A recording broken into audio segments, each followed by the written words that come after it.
오늘 말씀의 제목은요,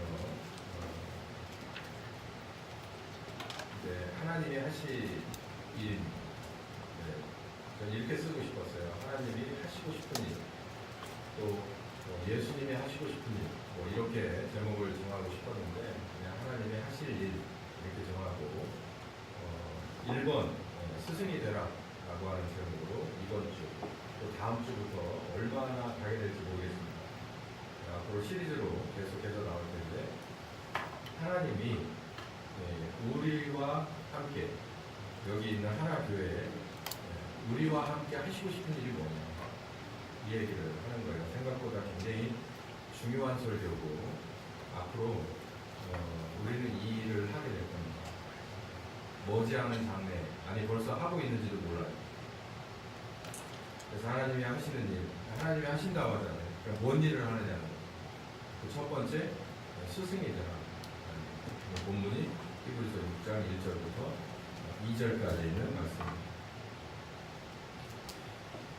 우리 읽었던 말씀을 제가 PPT로 이렇게 다시 뽑았는데, 다시 한번 앞을 보면서 읽어보죠. 시작. 그러므로 우리가 그리스도의 충고를 버리고 죽은 행실을 회개함과 하나님께 대한 신앙과 신뢰들과 안수와 죽은 자의 부활과 영원한 심판에 관한 교훈의 표를 다시 잡지 말고 완전하게 나아갈지니라. 여기서 스승이 되라라는 얘기는요, 완전한데라고 하는 얘기하고 같은 겁니다. 완전한데. 말이 굉장히 무섭죠. 완전해라는 거예요. 우리 믿음의 조상인 아브라함에게도 너는 하나님 앞에 완전하라고 그랬어요. 그 얘기하고 똑같이 완전한데 나아가요. 근데 우리는 신약의 성도인데도 불구하고 완전한데, 완전한 자에 대한 얘기를 잘 안 합니다. 왜 그러냐면 못할 것 같기 때문에. 성경은 완전한 데 나가라고.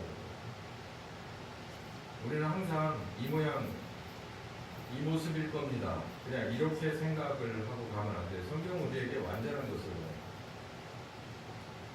어디 마트에 가서 여러분 물건을 사실 때 하자 있는 거, 물론 싸니까 고르기도 하는데, 같은 값이면 이거 온전하고 완전한 걸 원하지 않겠습니까? 그거 똑같아요. 하나님이 예수님을 투자해서 예수님을 십자가에 제물로 내놓아서 우리에게 하자 덩어리를 원하시진 않아요. 그러니까 여기 그러잖아요. 완전한 데 나아가. 더 나아가서 지금이 어느 때인데 니들은 아직도 이렇게 생겼냐, 이 얘기가 나와요. 때가 오래므로 너희가.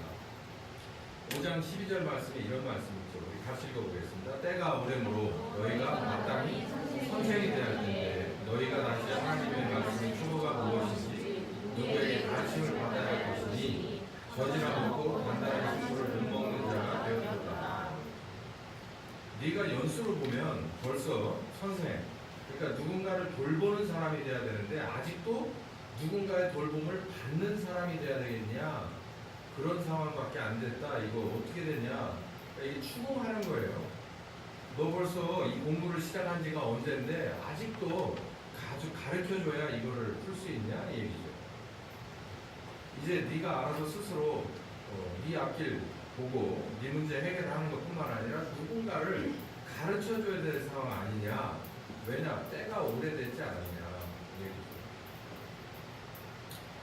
여기 사실 실마리도 나와 있습니다. 왜 이렇게 때가 오랜데도 불구하고 아직도 누군가의 도움을 받아야 하는 초보자로 묻어 있느냐?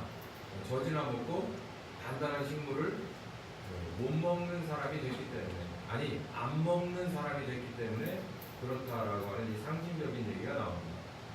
여기서 중요한 건 선생님은 가르침이 필요가 없어요. 가르침이 필요한 것은 초보자라는 거예요. 이제 이렇게 앞서가시면 이게 말씀이 좀 혼란스럽기 때문에 제가 미리 말씀드리는데, 우리 성령님의 지도함을 받는 건 끝까지 받아야 되는 게 맞아요. 근데 여기서 누군가를 가르치는 선생이라고 하는 것은, 또 가르칠 필요가 있거나 또 가르치는 자라고 하는 것은 성령님을 말하는 게 아닙니다. 성령님께 배우는 게 아니라 누구한테 배우냐면 선생, 여기 바울은 뭐라고 말하고 있냐면 몽학 선생이라고 말하고 있는데요. 이 말씀이 갈라디아서 3장입니다. 한번 찾아보세요.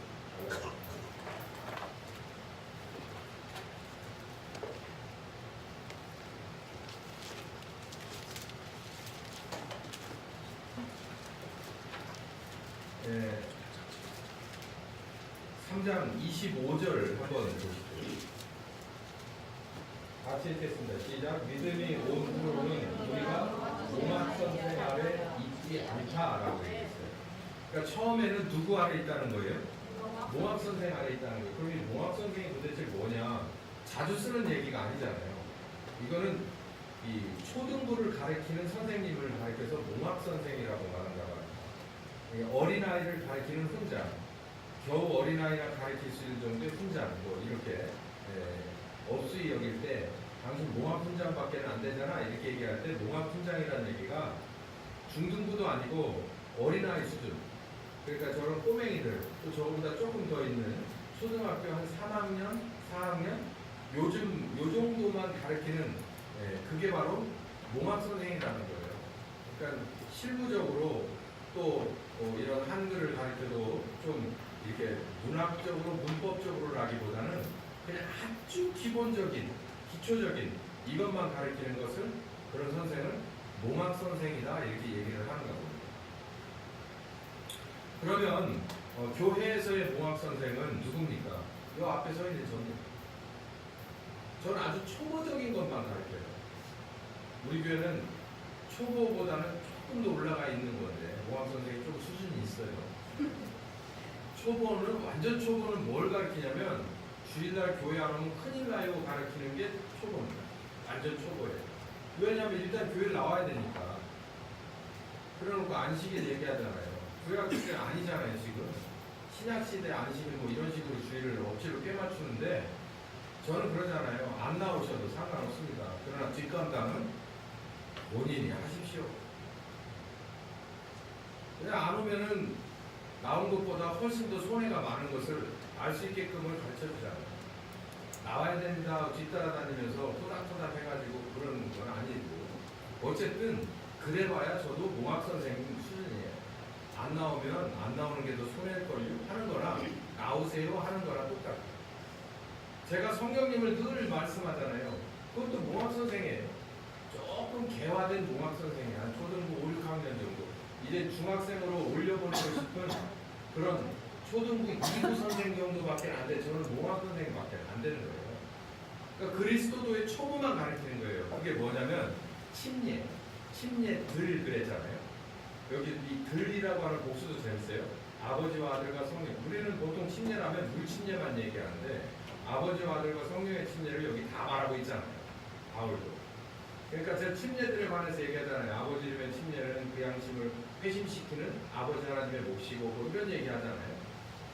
이런 거 가르쳐주는 게 초보 선생님이라는 거예요. 그러니까 저는 몽합 선생님.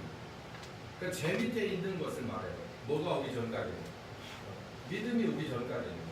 믿음도 제가 설명해 드릴 겁니다.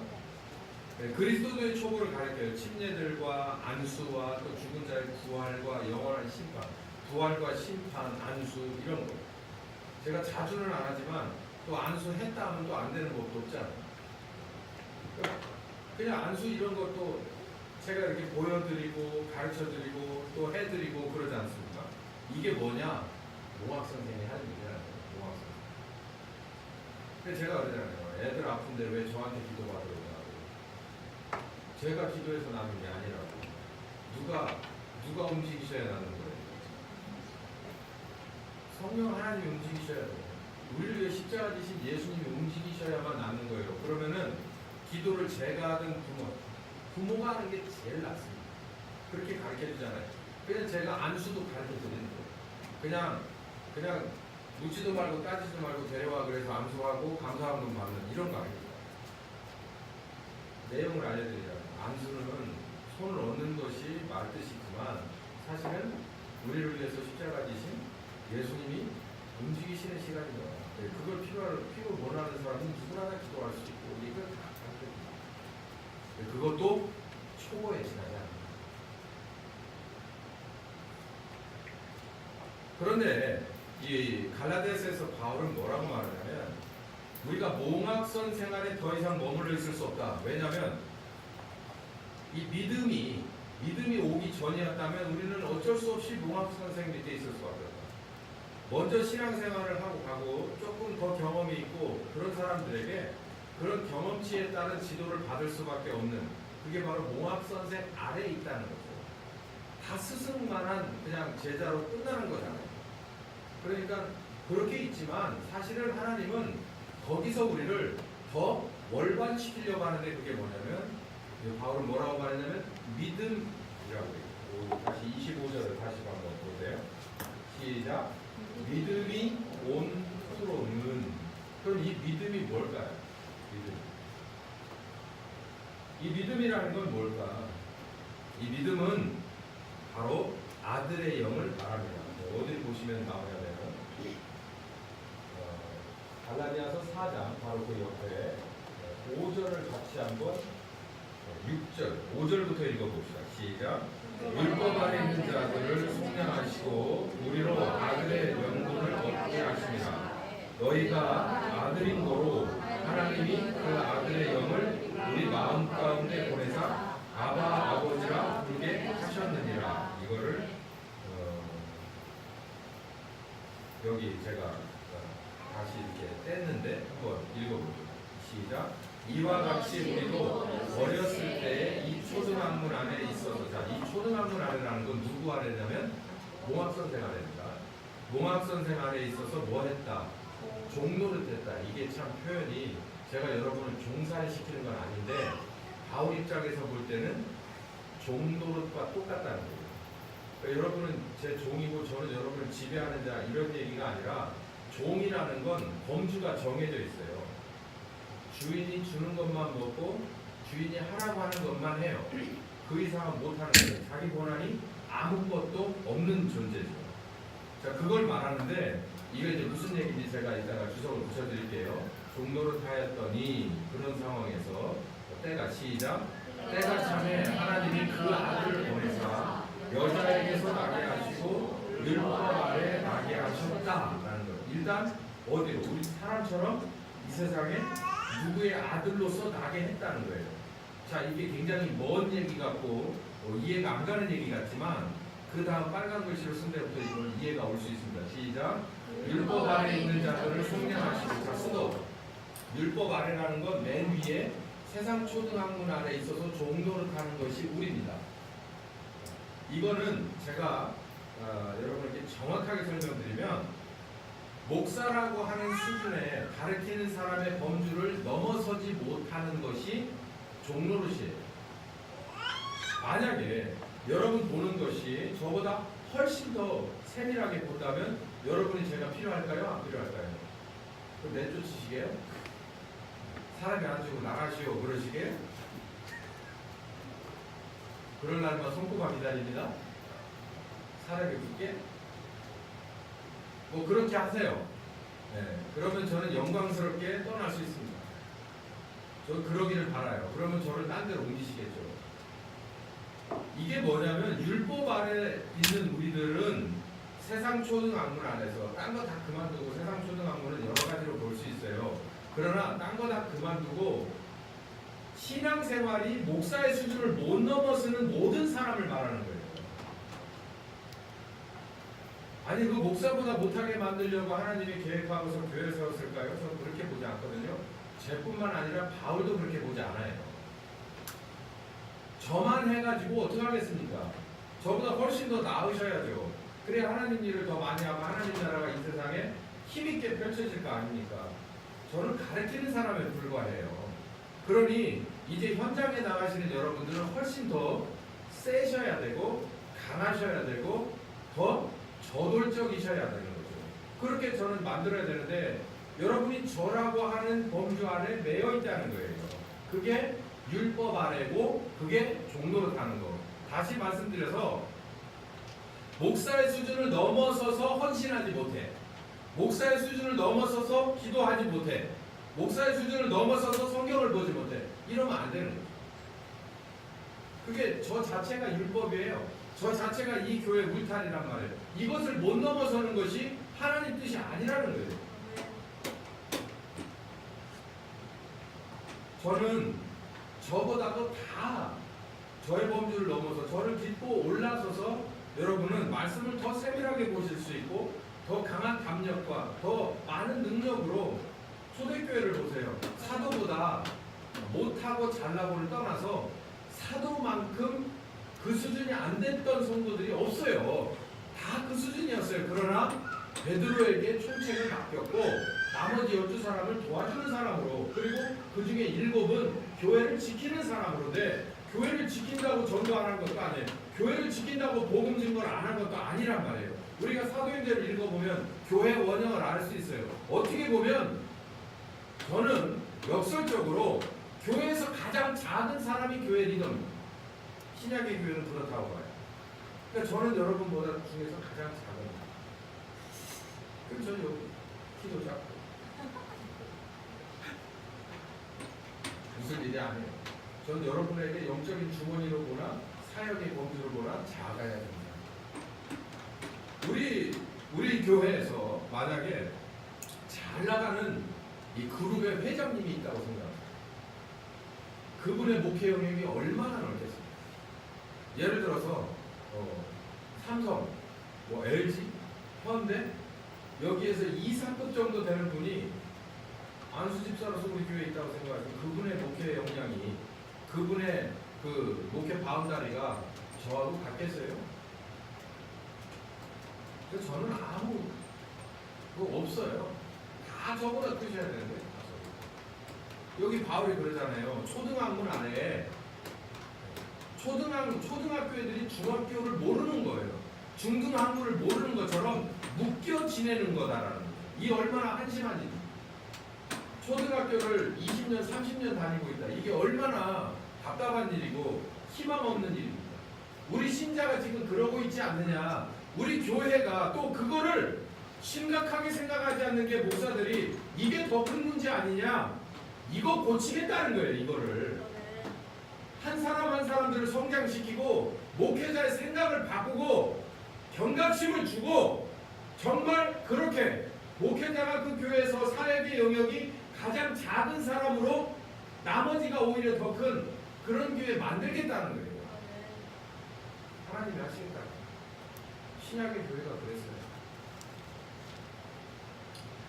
자, 율법 아래 다시 한번 읽어보겠습니다. 시작. 율법 아래 있는 자들을 속량하시고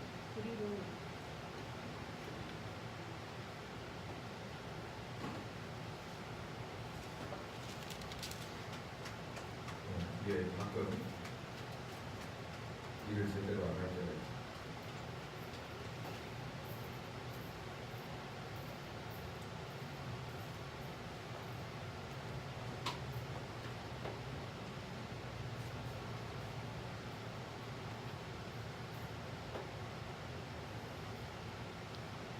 이거 그냥 없이 가야 되겠네요. 의도하지 않은 일이고.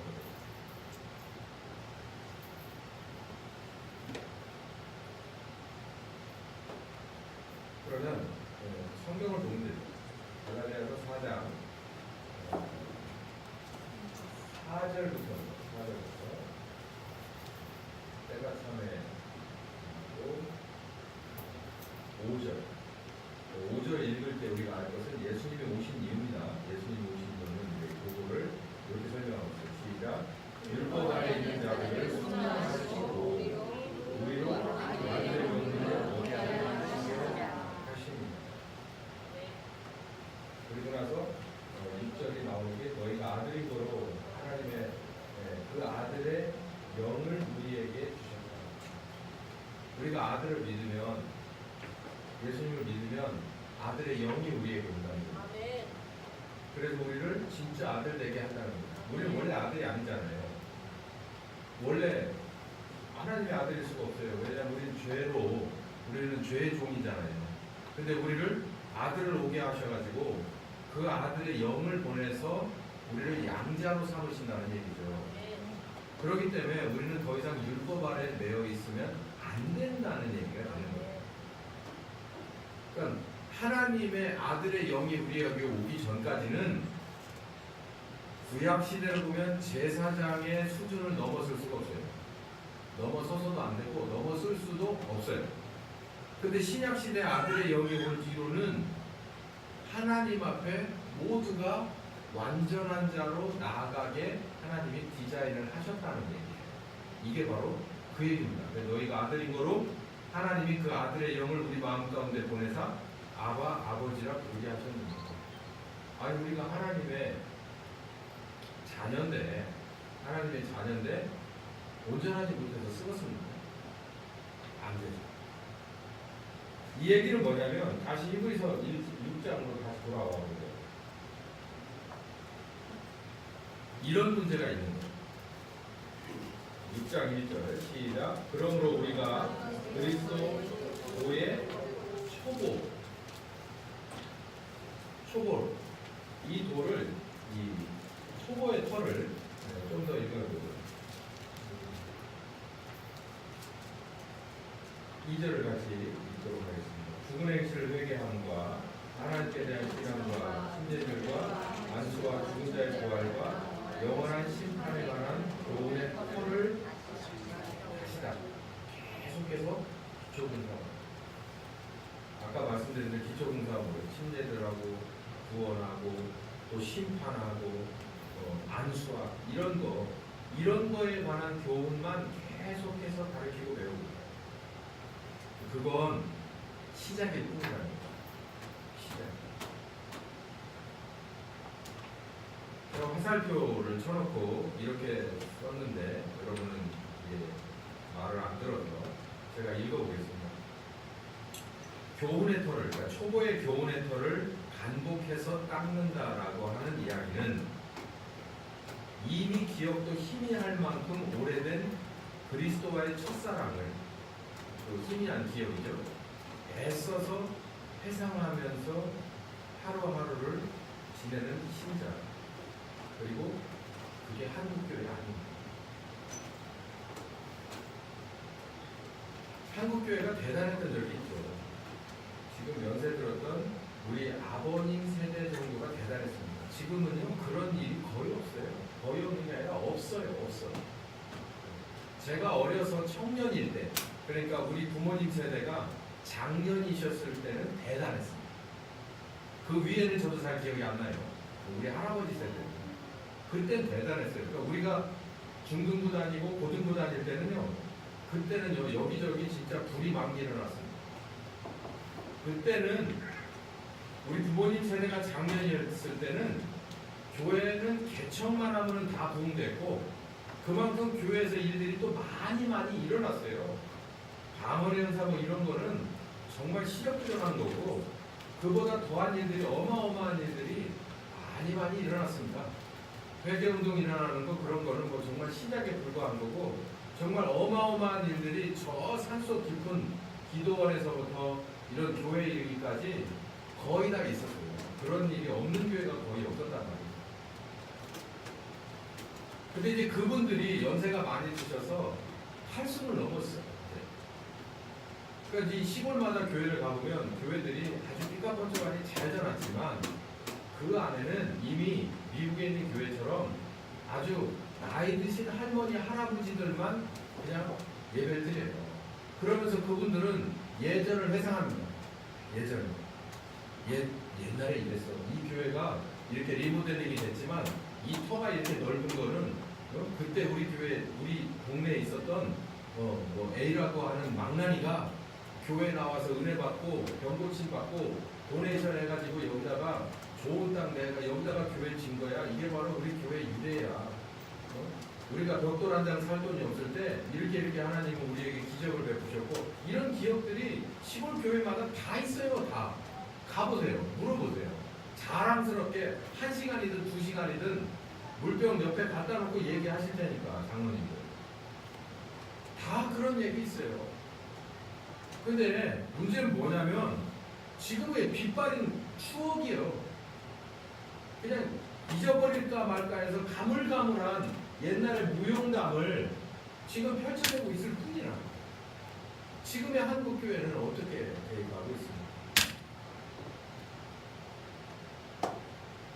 다시 제가 또 이렇게 한번 써봤어요. 주일에 받은 은혜의 말씀, 그 말씀을 믿음과 온전한 순종으로 일주일 내내 응답하지 못하고 어려움 앞에서 너무나 쉽게 타협하고서 그리고 나서 뭐라고 말하냐면은 합리화해버려요. 뭐라고? 온전하지 못하니까. 그게 바로 오늘날의 신자와 한국교회 아닙니다. 계시록 3장 14절부터 17절에는 교회 하나가 등장합니다. 여러 교회가 나오는데 그 중에서 마지막 교회거든요. 이름하여 라우디게아 교회예요. 라우디게아 교회는 이렇게 뭐라고 그랬어요? 쓸 게 아무것도 없다. 그리고 두 번째로 나온 얘기가 토해버리고 싶다는 거예요. 요즘 젊은 사람들 얘기하죠. 야, 토 나온다, 토 나와. 그러잖아요. 역겹다는 얘기잖아요. 야, 내 속이 진짜 역겹다. 너 하는 꼴을 보니 내 속이 역겨워서 토해버리고 싶어. 이게 바로 성령께서 라우디게아를 총평한 거거든요. 이게 우리 대한민국 아닙니까? 우리나라의 교회 아니에요. 우리나라의 신자가 아닙니다. 뭐 하고 있는? 옛날만 회상하고 있는. 그럼 성령님이 그때는 이랬고 지금은 일 안 해? 아니, 당신들 세대는 일하셨으면 그 뒷세대들은 일을 안 해? 그 뒷세대들하고 상대해서 일을 안 하신다는 얘기예요?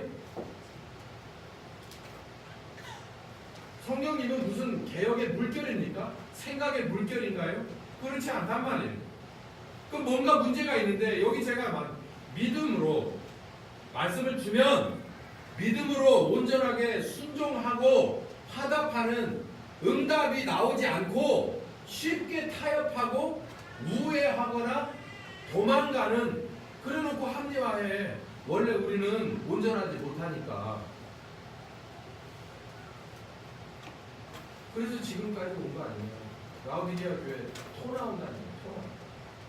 쓸 게 아무것도 없다. 니네들의 이 대단한 이 결과물들이 쓸 게 어디가 있느냐라는. 그게 초보의 교훈의 털을 계속해서 닦고 앉아있는 거예요. 그거를, 아니 털을 닦았으면 바로 그 위에 건물을 올려야죠. 내 세상에 여러 공사 현장 봤어도 털을 닦아놓고 돈이 없어서 기다리는 분 봤어도 털을 닦아놓으면 그날로 와서 먹줄 칩니다. 뭐 하려고? 1층 올리려고. 그래서 옥상까지 줄기차게 올라가려고. 근데 터만 닦고 있다는 게 이게 하나님 입장에서 볼 때 이게 말이나 되는 성도고 말이나 되는 교회냐는 거예요. 우리는 털을 다 닦고 나서 교회가 얼마나 많아졌습니까? 교회가 얼마나 건물들이 다 좋아요. 우리를 비롯해서 엄청나게 좋잖아요. 그런 교회들이 엄청 많지 않습니까? 근데 그 다음으로 진전이 안 되고 있다는 거예요. 그 내용이 뭐냐면 말씀을 들으면 온전하게 순종하지 못한다는 거예요. 그걸 내가 행동으로 보이지 못한다는 거예요. 그럼 뭔가 문제가 있다는 얘기지.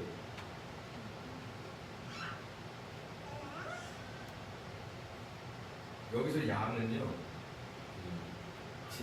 양은 크기를 말하는 게 아니라 구매하는 양이에요. 요한복음 10장에 보면 예수님은 양의 의미로 목자의 장이라고 했어요. 그러면 저를 비롯한 교회 맨 우두머리 서서 사례비를 받은 사람은 이름하여 목사라고 얘기하지만 목양자입니다. 맡겨진 양들을, 목회 대상자들을 목양이라고 하는 이런 상징적인 용어를 써요. 대관령 목장에서 목구들을 말하는 거예요. 그런 상징적인 용어를 쓰는 게 양을 맡겨주는 거예요. 목자 하나를 세워 쓸만한 용감하고 똑똑하고 경험 많은 목자 하나를 세워서 그 양의 주인이 갖다 맡겨주는 거예요. 맡겨줘서 너희 어린 양부터 시작해서 이 큰 양들까지 잘 먹이고 마시고 돌봐라. 병들지 않게 하고 이리가 와서 잡아먹는 것을 너는 결단코 지켜야 된다. 때를 따라서 잘 먹여야 되고 잘 물을 먹여줘야 되고 털을 깎아주고 이렇게 해서 내가 너희에게 맡겨준 양을 하나도 잊어버리면 안 돼. 이런 얘기가 요한복음 10장에 나오는 거예요. 그러면서 예수님이 뭐라고 하냐면 나는 선한 목자인데 너희들은 나를 좀 본받을 필요가 있어. 선한 목자는 양을 위해서 목숨을 거는 거야. 그렇게 알려준 것이 바로 요한복음 10장이거든요. 제가 이렇게 제목을 써봤어요. 양들이, 자기에게 맡겨진 양들이 크지를 않아. 그런데도 신경 쓰지 않아. 뭐가? 목자.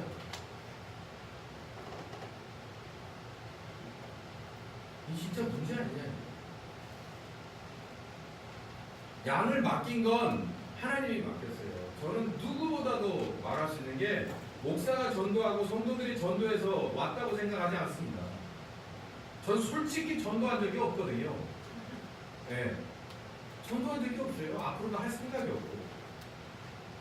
하나님이 다 맡겨줬다고 저는 믿어요. 그렇기 때문에 쉽게 포기하지 않습니다. 본인이 제 발로 나가기 전까지. 본인이 제 발로 나가도 하나님이 끄잡아 놓는 경우를 여러 번 봤어요. 네. 그렇기 때문에 아쉬운 마음이 있고 마음이 저리지만 하나님께서 결국은 다시 붙잡아라. 아니 제가 가서 신방하고 오세요 한다고 해서 올 분들도 아니잖아요. 요즘 사람들이. 그러니까 하나님 제게 맡겨준 사람이면 다시 붙여주면 하는 애절한 마음이 있어도 제가 굳이 그걸 그 사람의 옷을 잡지 않습니다. 근데 제 경험으로는 저를 통해서 양육을 받아야 될 사람들은 다시 돌아오더라고요.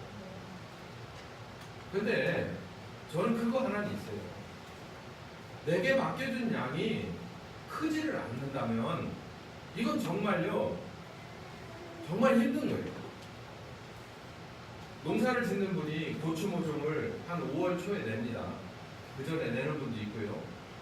그런데 어느 날 가가지고 영양제도 주고 물도 주고 막 또 여러 가지 막 이렇게 이 지주도 세워주고 하는데 그 고추 모종이 크지를 않아. 그럼 심각한 문제지. 잠도 안 올 걸 아마? 잠이 어떻게 와?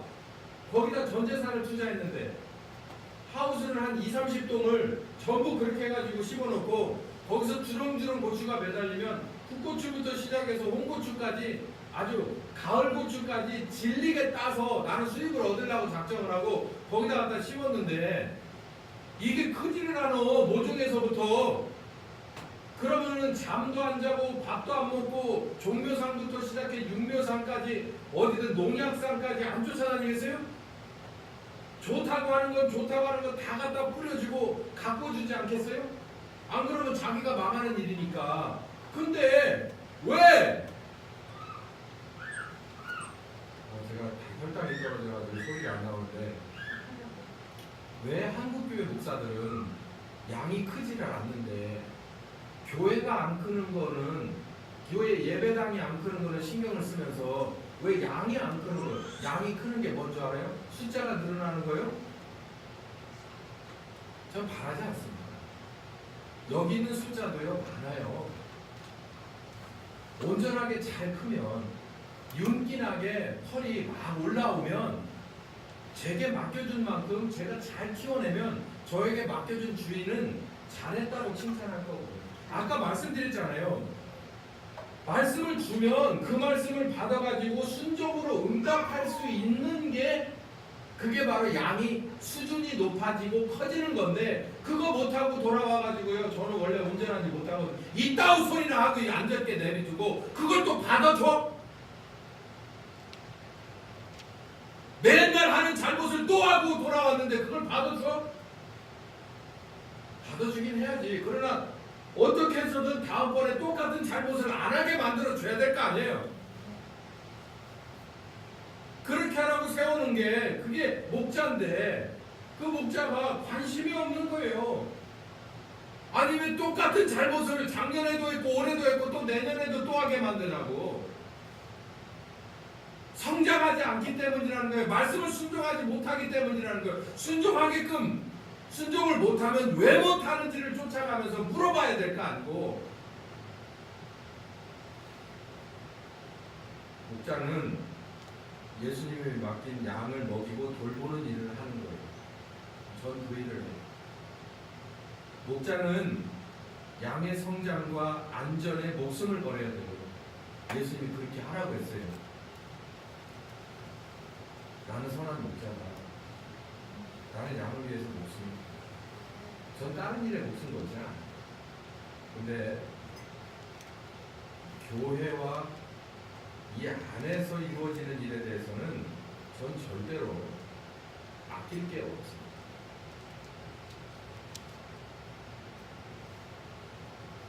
그런데 자신의 양이 맡겨진 지가 오래돼서 먹여주고 마셔주고 보호해주는데도 크지 않는다면, 하나님 앞에 크지 않는다면, 성장을 멈추고 있다면 어떻게 해야 돼요?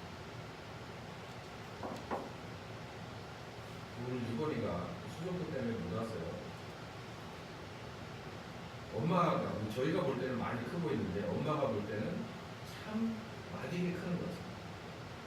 뭐 했으면 좋겠어요? 쑥쑥 컸으면 좋겠어요. 저희가 볼 때는 일주일 지나고 보면 많이 커 있습니다. 그리고요, 애가 또 영들어 있잖아요. 그것도 크는 거니까. 감성적으로 크는 것도 크는 거니까.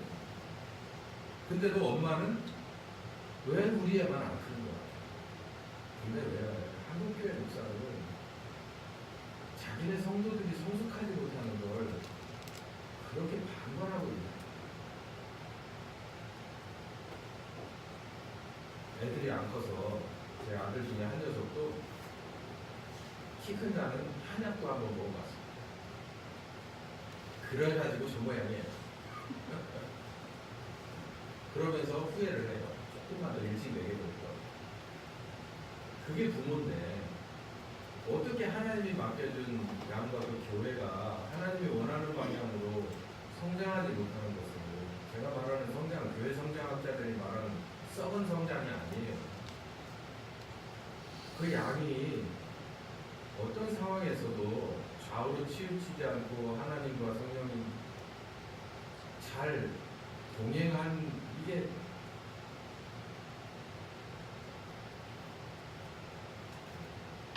혹시 제 동영상을 보시는 다른 목사님들이 있다면 고민해 주기 바랍니다.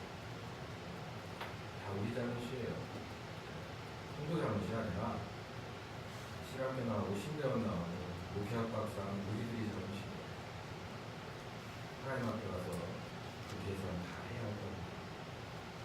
정신을 바짝 차리는 한국교회와 목사들이 다 해주고 그랬으면 좋겠어요. 자, 해법은 뭐냐? 제가 이거 가로 열고, 제가 한국교회를 대놓고 싸잡아서 요구했지만 우리가 먼저 해야 합니다. 하나님의 일은 어디서부터 이루어지죠? 사도행전 1장 8절 보면 어디서부터? 자기 제자들이 있는 예루살렘에서부터 혁명이 일어나기 시작합니다.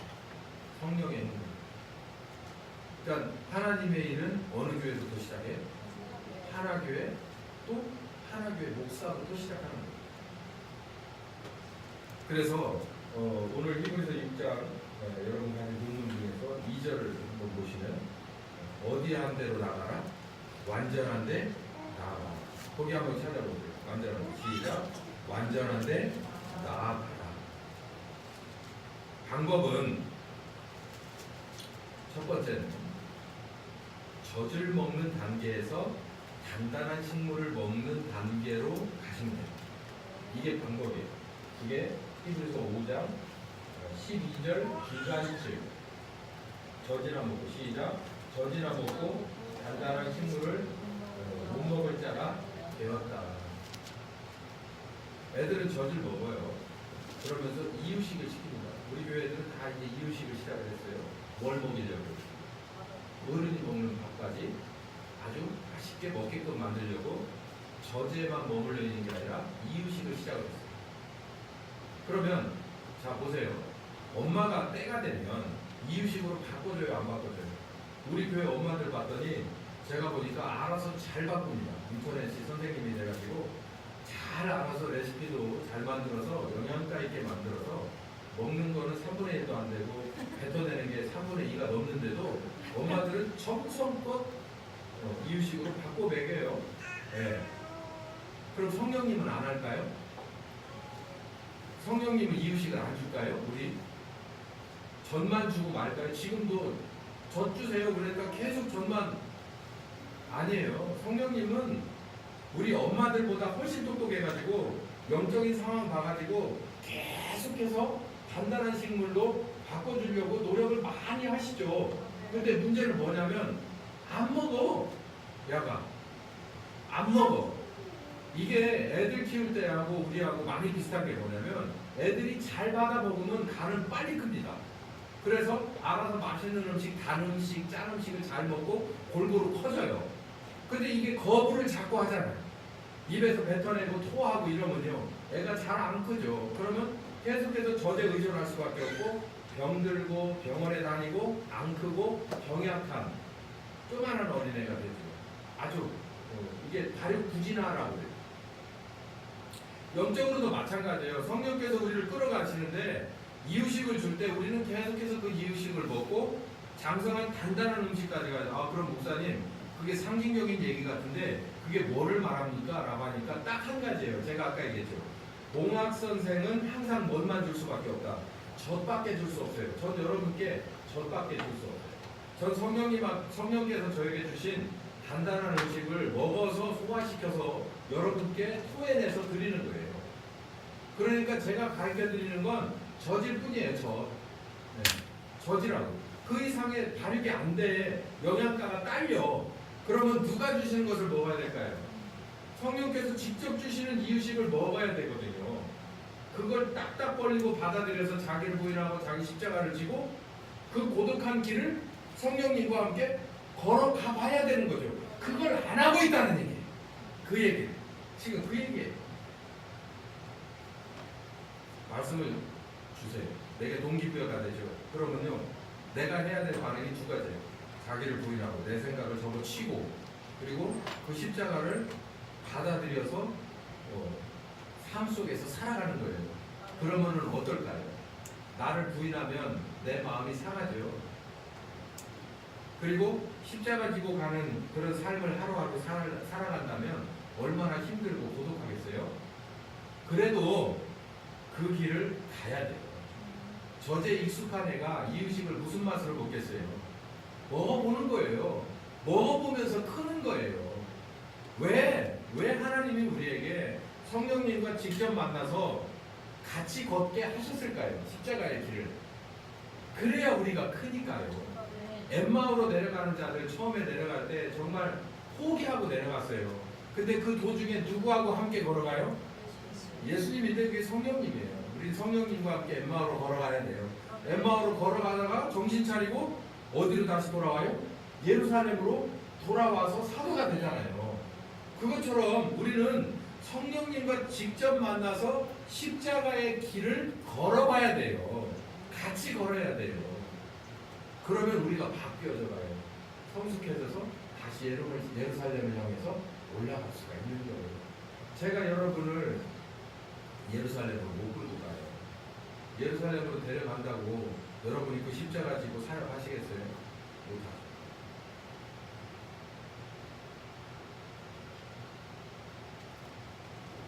하나님은 원하시고 이제는 우리가 먼저 몽학 선생에서 저에게서 벗어나서 성령님과 함께 말씀을 듣고 함께 십자가의 길을 묵묵히 걸어갈 줄 아는 선생이 되길 바라세요. 우리의 말씀을 직접 배우는 여러분이 되시길 바라고 완전한 데 나아가는 여러분이 되시길 예수 이름으로 축원합니다. 하나님이 하실 것을 믿습니다. 예수님을 십자가의 대속물로 내주고 그 가슴 아픈 현장을 참아 볼 수 없어 외면하여 우리를 구원하시기 원하셨던 그 아버지 하나님의